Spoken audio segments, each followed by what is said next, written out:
Hi guys, Devbrozന്റെ പുതിയൊരു വീഡിയോയിലോട്ട് സ്വാഗതം. അപ്പോൾ നമ്മൾ ഇന്ന് ചെയ്യാൻ പോകുന്നത് 16,750 mAh ഒരു സോളാർ പവർ ബാങ്ക് ആണ്. അപ്പോൾ വീഡിയോയിലോട്ട് പോകുന്നതിന് മുന്നേ സബ്സ്ക്രൈബ് ചെയ്യാത്തവരുണ്ടെങ്കിൽ ഒന്ന് പോയി സബ്സ്ക്രൈബ് ചെയ്യുക. അപ്പോൾ നമുക്ക് നേരെ വീഡിയോയിലോട്ട് പോകാം. ഫസ്റ്റ് തന്നെ ഗൈസ് നമുക്ക് കുറച്ച് പഴയ ലാപ്ടോപ്പ് ബാറ്ററീസ് വേണം. ഇനി നമുക്ക് ആ ലാപ്ടോപ്പ് ബാറ്ററി ഒന്ന് പൊളിച്ചെടുക്കാം.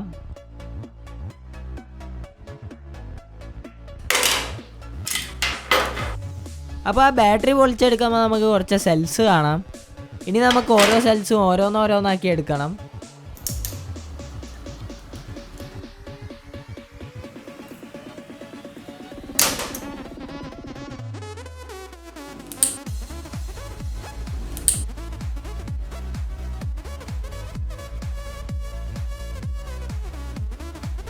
അപ്പോൾ നമ്മൾ എല്ലാ സെൽസും ഓരോന്നോരോന്നാക്കി എടുത്തിട്ടുണ്ട്.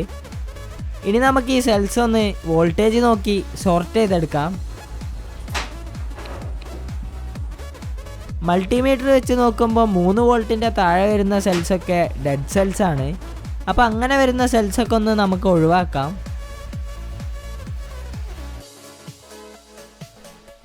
അപ്പോൾ ഇതാണ് നമ്മുടെ സെല്ലിൻ്റെ പോസിറ്റീവും ഇത് നെഗറ്റീവും. അതായത് പോസിറ്റീവൊക്കെ ഒരു സൈഡിലും നെഗറ്റീവൊക്കെ മറ്റൊരു സൈഡിലും വരുന്നത് പോലെ.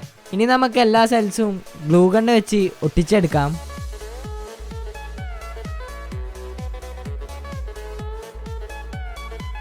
അടുത്തതായിട്ട് നമുക്ക് വേണ്ടത് നോർമൽ വയറാണ്. അപ്പോൾ നമുക്ക് ഈ വയറൊന്ന് ഈ വലുപ്പത്തിൽ സ്ട്രിപ്പ് ചെയ്തെടുക്കാം. ഇനി നമുക്കതൊന്ന് പിരിച്ചു കൊടുക്കാം.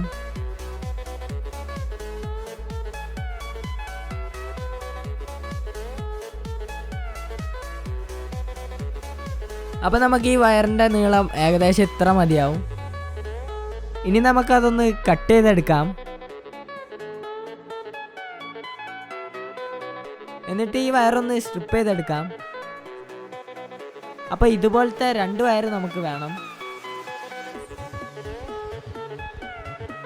അപ്പോൾ നമ്മൾ സോൾഡർ ചെയ്യുമ്പോൾ വയറൊന്ന് സ്ട്രോങ് ആയി നിൽക്കാൻ വേണ്ടിയിട്ട് നമുക്കൊന്ന് എല്ലാ സെൽസും ഒന്ന് സ്ക്രാച്ച് ചെയ്തെടുക്കാം.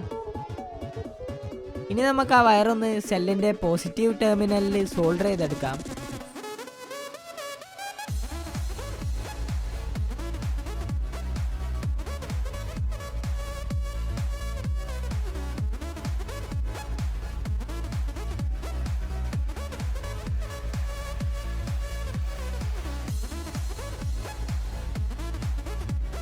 അപ്പോൾ നമ്മൾ സെൽസിൻ്റെ പോസിറ്റീവ് ടെർമിനൽ മൊത്തം ഒന്ന് സോൾഡർ ചെയ്തെടുത്തിട്ടുണ്ട്.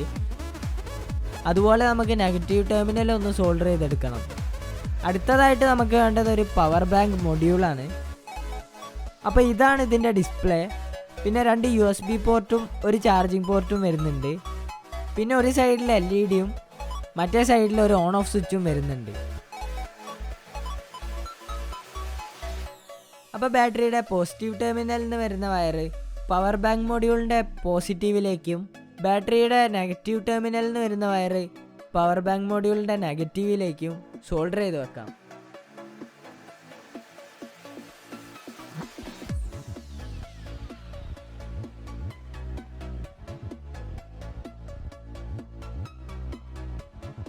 ഇനി നമുക്ക് പവർ ബാങ്ക് മൊഡ്യൂൾ ഒന്ന് ഓണാക്കി ഫോണൊന്ന് ചാർജ് ചെയ്ത് നോക്കാം.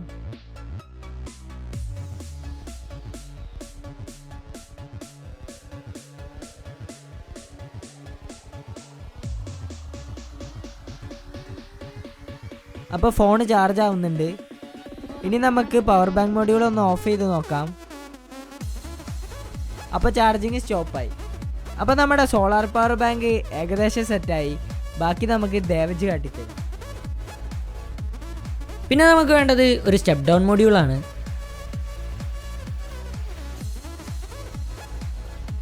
ഒരു 6 വോൾട്ട് സോളാർ പാനലും നമ്മൾ എടുക്കുന്നുണ്ട്. അപ്പോൾ ഇതിൻ്റെ സൈസ് വരുന്നത് 99x69 mm ആണ്. എന്നിട്ട് നമ്മൾ ആ സോളാർ നേരെ സ്റ്റെപ്പ് ഡൗൺ മൊഡ്യൂളിലേക്ക് കണക്ട് ചെയ്തിട്ടുണ്ട്. അപ്പോൾ സോളാറിൽ നിന്ന് വരുന്ന പോസിറ്റീവും നെഗറ്റീവും സ്റ്റെപ്പ് ഡൗണിൻ്റെ ഇന്നിലേക്കാണ് കണക്ട് ചെയ്യേണ്ടത്. എന്നിട്ട് ഈ സ്റ്റെപ്പ് ഡൗണിൽ നിന്ന് വരുന്ന ഔട്ട്പുട്ട് എത്രയാണെന്ന് നമുക്കൊരു മൾട്ടിമീറ്റർ യൂസ് ചെയ്ത് ചെക്ക് ചെയ്യാം. ഇപ്പം നമുക്ക് ഏകദേശം 1.7 വോൾട്ടിൻ്റെ അടുത്താണ് ഔട്ട്പുട്ട് വരുന്നത്. അപ്പോൾ നമുക്കത് 5 വോൾട്ട് ആക്കണം. അതിനായിട്ട് സ്റ്റെപ്പ് ഡൗണിൻ്റെ ഈ ഒരു ഭാഗത്തായിട്ട് ഒരു ചെറിയ സ്ക്രൂ ഉണ്ട്. അപ്പോൾ അത് നമുക്കൊരു സ്ക്രൂ ഡ്രൈവർ വെച്ച് ടൈറ്റ് ചെയ്ത് കൊടുക്കാം. ടൈറ്റ് ചെയ്യുന്നതിനനുസരിച്ച് വോൾട്ട് കൂടി വരുന്നത് നമുക്ക് കാണാം. അപ്പോൾ ക്ലിയർ 5 വോൾട്ട് എത്തുമ്പോൾ നമുക്ക് ടൈറ്റ് ചെയ്യുന്നതൊന്ന് നിർത്താം. പിന്നെ നമ്മൾ പവർ ബാങ്കിൻ്റെ ബോഡി ഉണ്ടാക്കിയെടുക്കാനായിട്ട് കുറച്ച് പോളികാർബണേറ്റ് ഷീറ്റ് കട്ട് ചെയ്തെടുത്തിട്ടുണ്ട്. ഒരു ഷീറ്റിൽ മാത്രം ചെറിയൊരു ഹോൾ ഇട്ടിട്ടുണ്ട്. അപ്പോൾ കട്ട് ചെയ്തെടുത്ത ഷീറ്റിൻ്റെ ഡയമെൻഷൻ ഇങ്ങനെയാണ്. അതിലൊരു വലിയൊരു പീസും പിന്നെ നമ്മുടെ സോളാറും നമ്മൾ എടുത്തിട്ടുണ്ട്. അപ്പോൾ നമ്മുടെ സോളാറിൻ്റെ ഈ ഒരു സൈസിൽ ആ ഷീറ്റിൻ്റെ സെൻട്രലായിട്ട് നമ്മളൊന്ന് കട്ട് ചെയ്തെടുക്കണം. എന്നിട്ട് നമ്മുടെ സോളാറിൻ്റെ വയർ ആ ഹോളിലൂടെ ഇട്ട് കൊടുക്കാം. എന്നിട്ടൊന്ന് ജസ്റ്റ് ഗ്ലൂ ഗണ്ണ് യൂസ് ചെയ്ത് ഗ്ലൂ ചെയ്ത് കൊടുക്കാം. എന്നിട്ട് സോളാറിൽ നിന്ന് വരുന്ന പോസിറ്റീവും നെഗറ്റീവും സ്റ്റെപ്പ് ഡൗണിൻ്റെ ഇന്നിലേക്ക് സോൾഡർ ചെയ്യാം. എന്നിട്ട് നമുക്ക് ദേവാങ്ക് ചെയ്ത് വെച്ചതെടുക്കാം. പവർ ബാങ്ക് മൊഡ്യൂളിൻ്റെ ഈ ഭാഗത്തേക്കാണ് സ്റ്റെപ്പ് ഡൗൺ മൊഡ്യൂളിൽ നിന്ന് വരുന്ന ഔട്ട് നമ്മൾ കണക്ട് ചെയ്യേണ്ടത്. അത് കണക്ട് ചെയ്യാൻ നമ്മൾ 2 ഇൻസുലേറ്റഡ് കോപ്പർ വയറാണ് യൂസ് ചെയ്യുന്നത്. അതിൻ്റെ 2 എൻഡിത്തിയും ഇൻസുലേഷൻ നമ്മൾ കളഞ്ഞിട്ടുണ്ട്. എന്നിട്ട് ആ 2 വയറും പവർ ബാങ്ക് മൊഡ്യൂളിൽ സോൾഡർ ചെയ്ത് വെക്കാം. എന്നിട്ട് ആ വയർ നേരെ സ്റ്റെപ്പ് ഡൗൺ മൊഡ്യൂളിൻ്റെ ഔട്ടിലേക്ക് സോൾഡർ ചെയ്യാം. ഇവിടെ നമ്മൾ സോൾഡർ ചെയ്യുമ്പം ഒരിക്കലും പോസിറ്റീവും നെഗറ്റീവും മാറിപ്പോകരുത്. ഇനി നമുക്ക് സോളാർ ചാർജിങ് ഒന്ന് ജസ്റ്റ് ടെസ്റ്റ് ചെയ്ത് നോക്കാം. അപ്പോൾ സോളാറിൽ വെയിലടിക്കുമ്പോൾ നമ്മുടെ പവർ ബാങ്ക് ചാർജ് ആവുന്നുണ്ട്. നമ്മൾ കൈ വെച്ച് മറയ്ക്കുമ്പോൾ ചാർജിങ് നിൽക്കുന്നുണ്ട്. ഇനി നമ്മുടെ പവർ ബാങ്കിൻ്റെ ബോഡി ഒന്ന് നമുക്ക് സെറ്റ് ചെയ്ത് കൊടുക്കാം. അപ്പോൾ ഓരോ പീസും എടുത്ത് നമ്മൾ ഫ്ലെക്സ് ക്യൂക്ക് യൂസ് ചെയ്തിട്ടാണ് ഒട്ടിക്കുന്നത്. പിന്നെ കുറച്ചും കൂടി സ്ട്രോങ് ആയി നിൽക്കാൻ നമ്മൾ ഗ്ലൂ ഗണ്ണ് വെച്ച് അതിൻ്റെ മുകളിൽ കൂടെ ഒന്ന് ഒട്ടിക്കുന്നുണ്ട്.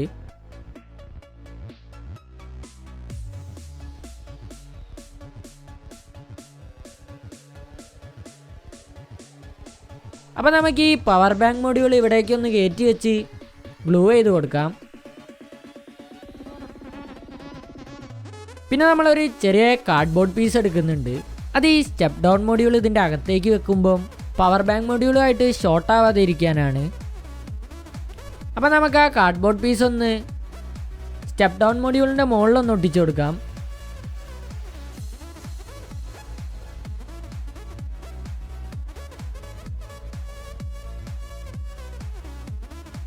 അപ്പോൾ നമുക്ക് ഈ USB പോർട്ടിൻ്റെ ഇവിടേക്കൊന്ന് ഹോളിട്ട് കൊടുക്കാം. എന്നിട്ട് അതും ഒട്ടിച്ചെടുക്കാം. അപ്പോൾ നമ്മുടെ സ്വിച്ച് ഉള്ളിലാണ് വരുന്നത്. അതുകൊണ്ട് സ്വിച്ചിൻ്റെ ക്ലിയറായിട്ട് നമുക്കൊരു ഹോളിട്ട് കൊടുക്കാം. പിന്നെ നമുക്ക് വേണ്ടത് ഒരു റീഫിൽ പീസാണ്. അത് നമുക്ക് ആ ഹോളിലൂടെ ഇട്ട് ജസ്റ്റ് സ്വിച്ചിൻ്റെ മുകളിലൊന്ന് ഒട്ടിച്ചു കൊടുക്കാം. ഇനി അവസാനത്തെ പീസും കൂടി ഒട്ടിച്ചെടുത്താൽ നമ്മുടെ പവർ ബാങ്ക് സെറ്റായി.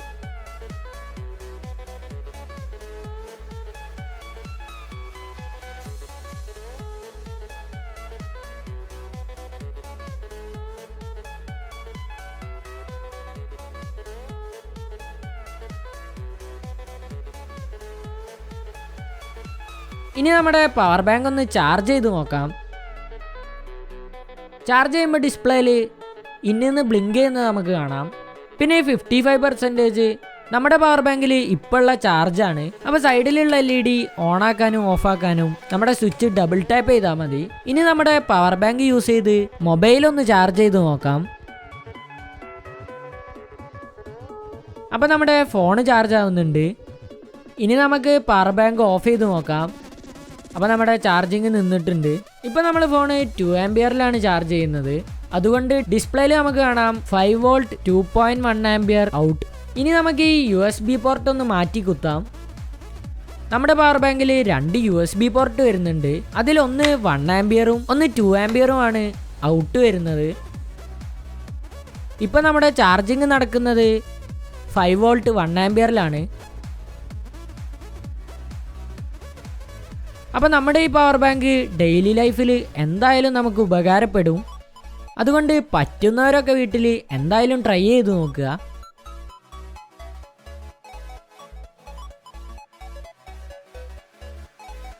അപ്പൊ നമ്മളെ സോളാർ പവർ ബാങ്ക് എങ്ങനെ അടിപൊളിയല്ലേ? പിന്നെ അതിന്റെ ചാർജിങ് ടൈം നോക്കുകയാണെങ്കിൽ ഏകദേശം 6 മണിക്കൂർ മുതൽ 7 മണിക്കൂർ വരെയാണ് വരുന്നത്. പിന്നെ സാധാരണ നമ്മളൊരു 4000 വാച്ചിന്റെ ഫോൺ ചാർജ് ചെയ്യുകയാണെങ്കിൽ ഒരു 3 പ്രാവശ്യം നമുക്ക് ആ ഫോൺ ഫുൾ ചാർജ് ചെയ്യാൻ പറ്റും. പിന്നെ പവർ ബാങ്കിന്റെ സോളാർ ചാർജിങ് നോക്കുകയാണെങ്കിൽ ഇത്തിരി സ്ലോ ചാർജിങ് ആണ്. അപ്പോൾ നമ്മളെപ്പോഴും നോർമൽ ചാർജിങ് യൂസ് ചെയ്യാൻ നോക്കുക. പിന്നെ കറണ്ടൊക്കെ ഇല്ലാത്ത സമയമൊക്കെ ആണെങ്കിൽ നമുക്ക് സോളാർ ചാർജിങ് നല്ലൊരു അഡ്വാൻറ്റേജ് ആണ്. എന്തെങ്കിലും ഡൗട്ട് ഉണ്ടെങ്കിൽ ഞങ്ങളെ നേരെ ഇൻസ്റ്റാഗ്രാമിൽ കോൺടാക്ട് ചെയ്യാം. അപ്പോൾ ഈ വീഡിയോ ഇഷ്ടപ്പെട്ട ലൈക്ക് ചെയ്യുക, ഷെയർ ചെയ്യുക, സബ്സ്ക്രൈബ് ചെയ്യുക, പിന്നെ എന്തുണ്ടെങ്കിലും കമന്റ് ചെയ്യുക.